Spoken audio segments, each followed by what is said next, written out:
I got my own pair of Sonic Sunnies now. Stick around.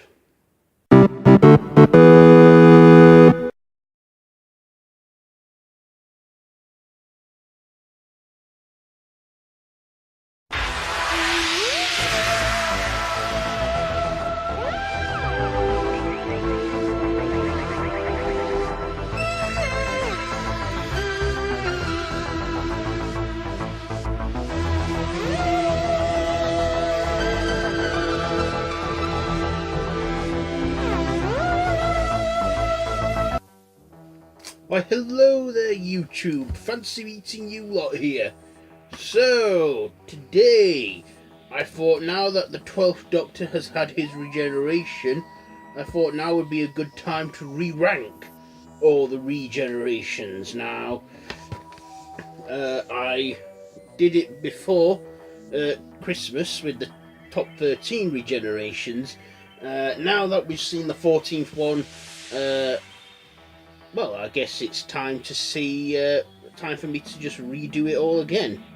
So here we go, my top 14 Doctor Who regenerations. So let's get starting. Coming in at number 14, we have the 10th Doctor's first regeneration. Now, back in 2008 in the series 4 finale, The Stolen Earth and Journey's End, this was the cliffhanger, and when it happened, it was a shock, because I was thinking, what, he's going already? But, you know, looking at this now, it kind of pisses me off a bit. You see, I looked at the whole regeneration and that, and then when he just channeled it into his hand, I was thinking, oh, is that it? You know, plus, it had to be like one of the longest weeks of my life. I mean, to wait for, to see the outcome, see who he's going to change into. But then he just used it to heal himself, then after that he didn't need to change. Because he channeled it into that severed hand he had. I mean, at the time, no one at all considered this a proper regeneration at all. But when Moffat was doing the 50th anniversary specials, he counted it as one. So, there we go. Coming in at number 13 is the second Doctor's regeneration, 1 to 3. The War Games 1969. Now, this wasn't just the first time we actually went to the Doctor's home planet of Gallifrey, but yeah, this was the first time, sorry. It was the first time we went to the Doctor's home planet, Gallifrey. But it wasn't the first time we saw other Time Lords. So, the second Doctor was done for, running away with the TARDIS, and he pleaded them, and they accepted his plea to Earth in the 20th century in exile, and part of that sentence, he was forced to regenerate. And this was the first time that the regeneration we found out that the regeneration didn't have to be when they were dying, it could be controlled, which I thought was very interesting. But we never actually saw we never saw the transition on screen from from the second to the third Doctor, but we knew it was him because he was wearing the second Doctor's clothes and he fell out of the TARDIS. But yeah, I think because of that, we didn't see him we didn't see the whole thing, was because the BBC were planning to end Doctor Who in 1969, but the BBC couldn't really think of anything new, so they thought renew Doctor Who for another season and make it in colour for the first time and introduce a new Doctor, and they found Jon Pertwee, which was great that they brought it back with the third Doctor. But yeah, number 13, second regeneration. Coming in at number 12, we have the third Doctor's regeneration, Planet of the Spiders, 1974.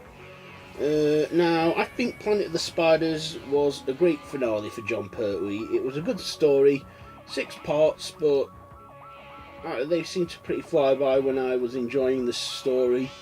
A few scenes in it that were pointless, including that chase scene, but looking at this regeneration, now, I don't blame John Pertwee or anyone at all. I blame the effects department. Whether it's because they ran out of budget or they just couldn't be arsed, I don't know. But John Pertwee gave a great final performance as his Doctor was on death's door, and then when he regenerated into the fourth Doctor, Tom Baker, I thought it was crap. I mean, the whole transition from the third to the fourth Doctor, it's like the third Doctor just faded away and the fourth Doctor emerged from it, which I thought was rubbish. He just faded into the fourth one. Like I said, whether it was the budget or I don't know, but let's just say that the first regeneration was way better than the third one, and we will get to the first Doctor's regeneration a bit later on in this video.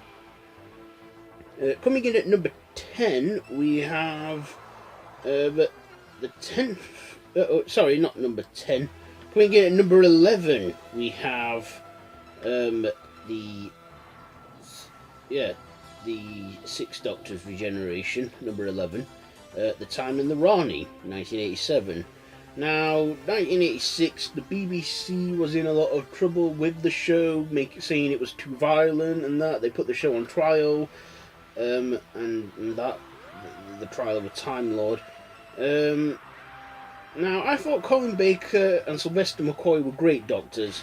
They were the right guys, but at the wrong time. You see, in the 80s, Doctor Who, I think producer John Nathan Turner sort of ran it into the ground a bit.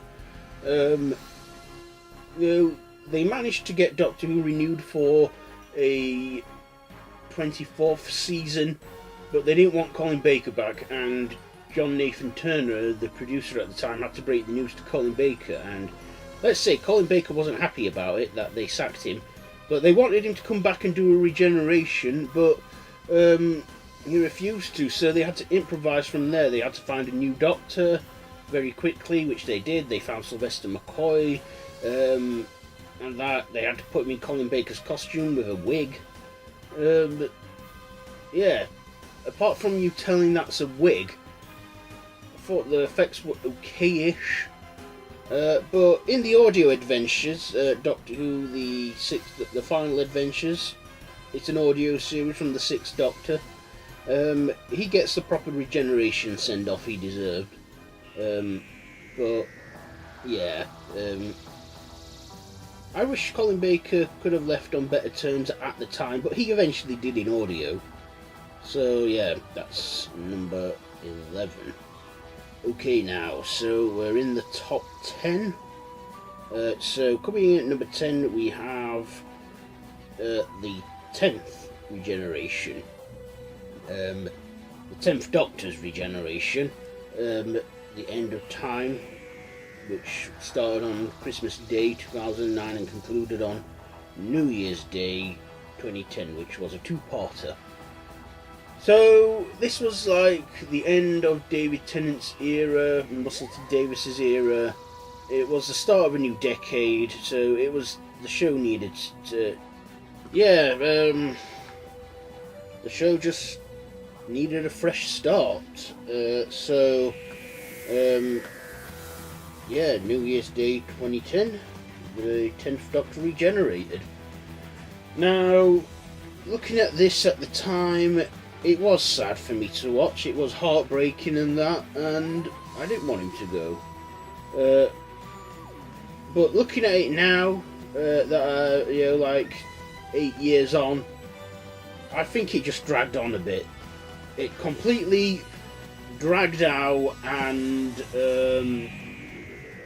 like him saying goodbye to all his companions and that he'd known over his life and all that. I get it though, that it was Russell T Davies's last story and he wanted it to go out in a bang. But looking at it all now, it sort of dragged on, and when the 10th Doctor said, "I don't want to go," I thought, oh God, just get on with it. You know, I think he got the 10th Doctor I mean, even at the time, I thought the whole temper tantrum he had was, sad to watch. But then looking at it now, in fact, looking at this whole thing now, I don't think it's sad. I just think it's all like, come on, just do it already. Because he had it predicted to him, and yeah. So there you go. The 10th Doctor's regeneration. Coming in at number 9, we have the 4th Doctor's regeneration, Logopolis, 1981. So after 7 years of being the Doctor, he actually became the Doctor for everyone. He was iconic in that, and he's still known as the Doctor of that today. Logopolis. For me, this regeneration was okay. I thought the story Logopolis was, quite, how can I say, boring. I thought it was a boring serial, to be honest, and the Master being up to his old tricks. Tom Baker's Doctor as well, he just sort of fell from a satellite. It's like the Master blackmails the universe, and then next thing he's fighting the Master, and then the 4th Doctor plunges to his death. His companions just like when they see you fall. Yeah, and then there's the Watcher. I don't get that. What was the Watcher? Was he like the ghost of the 5th Doctor? Apparently, he was the Doctor the whole time, but yeah, the Watcher emerged with him, and then the 4th Doctor faded away, the 5th Doctor emerged, and as a ghostly-like form, then he completely faded into the 5th Doctor. I don't know what that was all about with the Watcher, but still, I think it was one of his most viewed regenerations, I think, for its time.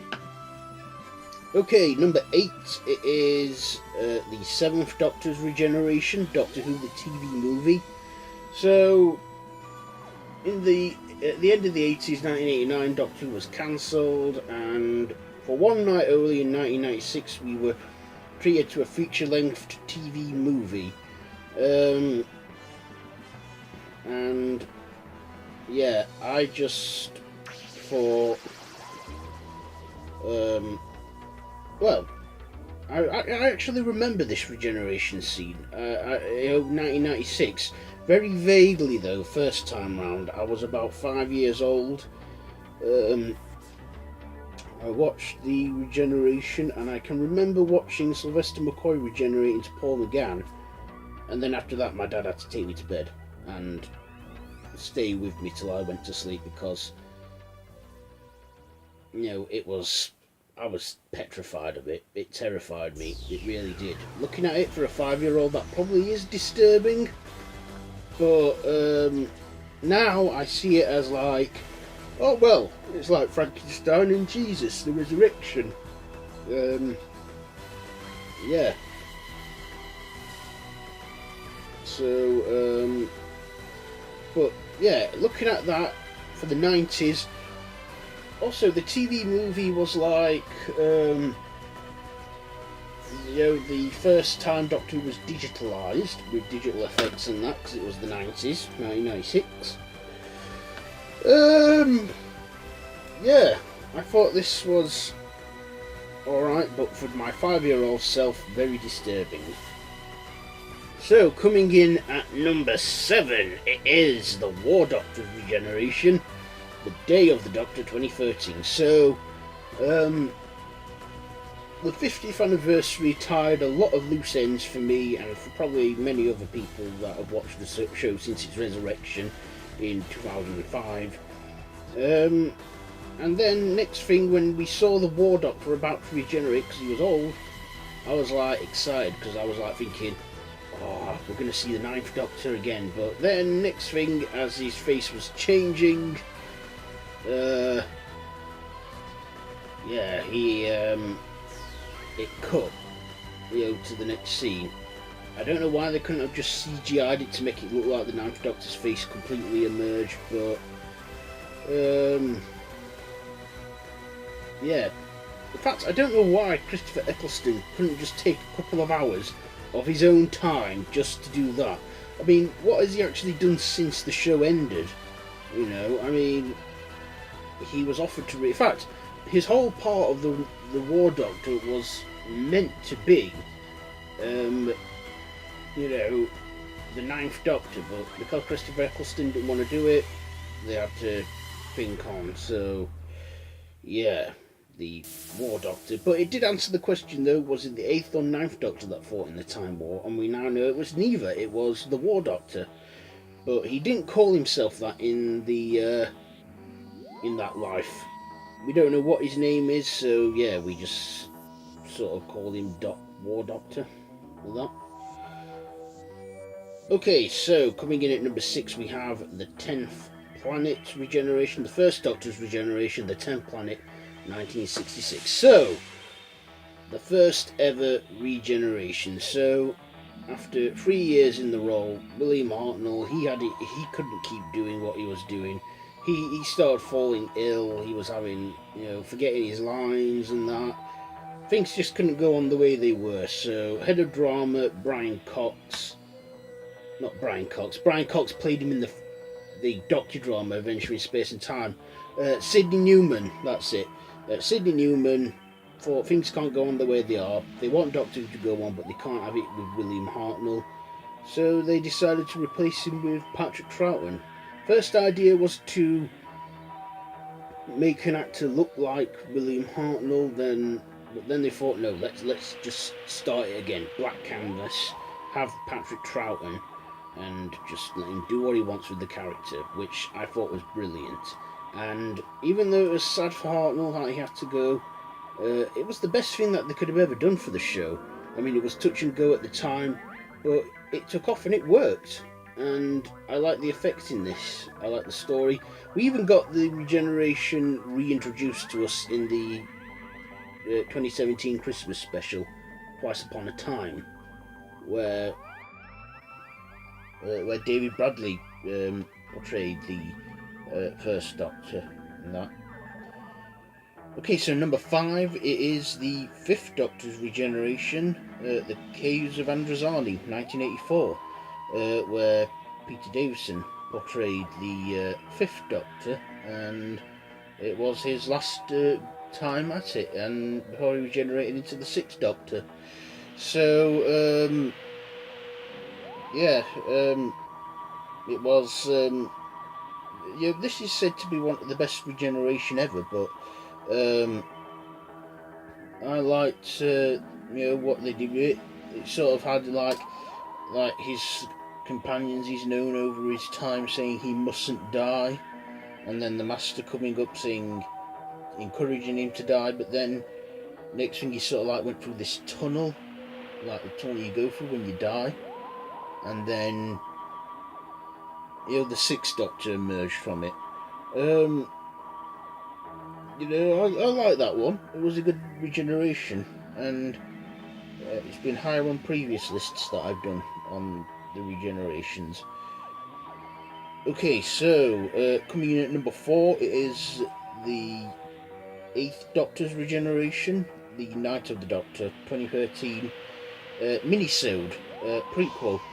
You know, so yeah, we see the 8th Doctor finally get his long-deserved regeneration, and yeah, I mean, after all these years of his loss of a regeneration we never got to see, we finally actually get to see Paul McGann regenerate into John Hurt. And it was good CGI effects what they did with the War Doctor, making him look young in the reflection to make it look like he's been fighting in the Time War a long time. I also liked how Paul McGann returned for a 10-minute short episode where we see him get his regeneration, because it was long overdue, and I thought that was, you know, good, you know, to see. So yeah, I liked how he glowed and everything. Also, he had a choice of characteristics, you know, with one of the Sisterhood of Khan. and he chose Warrior and became the War Doctor. Okay, so finishing in third place we have the Ninth Doctor's Regeneration, the Parting of the Ways, 2005. Now, after one series, it's a shocker to hear Christopher Eccleston only wanted to do one series, and then that was it. Seeing him regenerate and that, but in many ways I thought this was good because we were a whole new generation of kids that didn't know what regeneration was, and for the first time ever we actually found out why so many actors have portrayed the Doctor, and it answered that question. Regeneration, how he's shot out in beams of light and energy, which was good. For me, watching that for the first time properly, like I said, I had very vague memories of the 7th Doctor Regeneration. I thought the 9th Doctor's was good, and I liked the effects and everything, and it was just mind-blowing for me. How he could change his whole face and yet remain the same character. And then coming in at number 2, we have the 11th Doctor's Regeneration at the time of the Doctor. So, we see him like at the end of his life, and we find out he has no regenerations left. But then it did. In many ways, I'm glad he didn't have any regenerations left, because I thought we're gonna have to wait another few more, but lifetimes and that, to see him,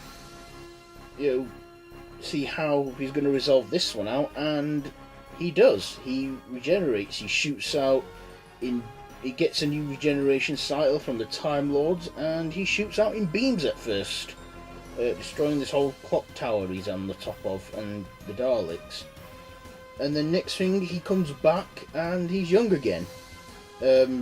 Now, what I liked about this regeneration was it was Stephen Moffat's first regeneration, and one of the very few things Stephen Moffat has gotten right with Doctor Who is the regenerations. He doesn't make it too doom and gloom, and he doesn't piss around either. So, watching the transition and that, even the effects and that were quick. It's like even though I thought the cameo from Amy wasn't necessary,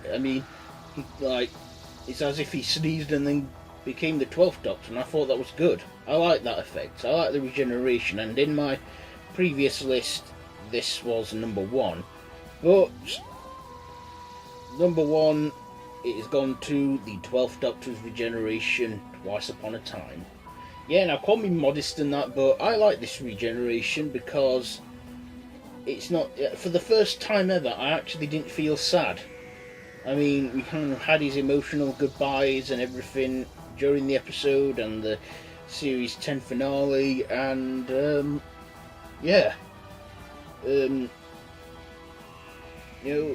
don't think it dragged on too long.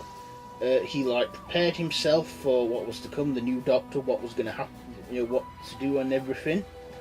And that, I like that farewell speech he did when he was saying all this, like, don't ever eat theirs, be good and that, and then saying, Doctor, I'll let you go. I like that, and then he willingly finally accepted. I thought he was going to be a stubborn, heartbreaking change, but it wasn't. It really wasn't, and I thought that was great, or in the words of the 13th Doctor, or brilliant. And then next thing, he kicked back, shouting beams, trashed the TARDIS again along the way, and then became the 13th Doctor. And her first words was, "Oh, brilliant." And then, of course, the episode ended where the TARDIS was blowing up, and she fell out of the TARDIS and all that. Yeah, so now we've got to wait till Series 11, which should be on sometime in mid-2018. I like the change. And I liked, the very brief time Jodie Whittaker took over the Doctor. So, yeah, that has been my top 13 Doctor Who regenerations. If you like this video, be sure to give it a big thumbs up. Don't forget to share with your friends. Don't forget to subscribe to the channel if you haven't already, and hit that notification bell. All my social media links, Facebook group, Twitter, Instagram, are all linked down below in the description, so feel free to check all that out. And yeah, I also have a horror channel that you can subscribe to if you're into horror content, random horror. So yeah, that's all linked down below. So till next time, I bid you all a bye friends, goodbye.